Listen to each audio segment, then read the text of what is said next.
Сооронбай Жээнбековдун билим берүү тармагына жасаган өзгөчө мамилесин бул жаатка бөлүнгөн каражаттардан да байкалып келген. Кыргызстандын өкмөтү Жээнбековдун тушунда билим берүүгө бюджеттин 24%ын бөлгөн дүйнөдөгү 11 өлкөнүн бирине кирди. Ал баштаган министрлер кабинети 1,5 жылда 135 мектептин 100гө жакын бала бакчанын курулушун бүтүрдү.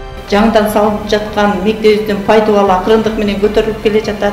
Ушул жаңыдан пайдубалы көтөрүлүп келе жаткан мектебибизге сиздин салымыңыздын, жардамыңыздын негизинде сапаттуу мектеп эмки жылы ачылып, ошол мектептин ачылышына сизди как Кыргыз Республикасынын президенти катары тосуп алуубуз деп ишендирип кетебиз. Ал эми бул тилкеде келечекте 3 кабаттуу мектеп орун алып калат. Азырынча 800гө жакын окуучу 69-жылы салынган эски имаратта окуп жатышат. Бүгүн ал авариялык абалда. Эгерде Жээнбеков премьер кезинде капиталдык курулуш маселесин колго албаса, жүздөгөн буга окшогон аймактардагы мектептердин шарттары жакшырмак эмес. Жээнбеков президент болуп калса, мектептерге бөлүнгөн каражат жемкорлордун чөнтөгүнө түшүшүнө жол берилбейт.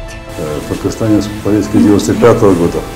Мен саясатта 95-жылдан бери жүрөм. Кыргызстанда ким кандай жол менен акча тапкан, ким эмне менен жашап жатат жакшы билем. Мен ошолор менен күрөшөм. Анткени бул көрүнүш биздин мамлекетти артка тартып жатат. Мугалимдер бүлөөсүн багамдеп башка каражат булактарын издөөгө мажбур болбош керек дейт Сооронбай Жээнбеков.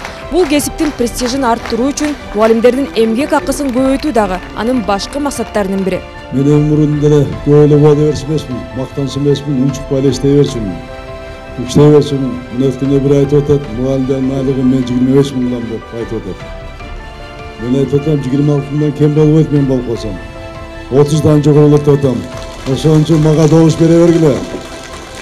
30дан бага бере бергиле.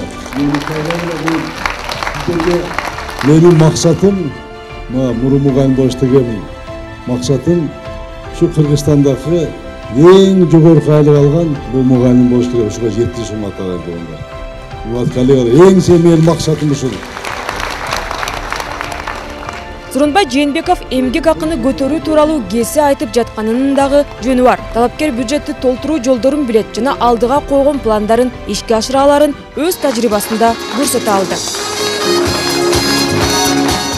Сооронбай Жээнбеков: өлкөдөн кымбат дөөлөт жок.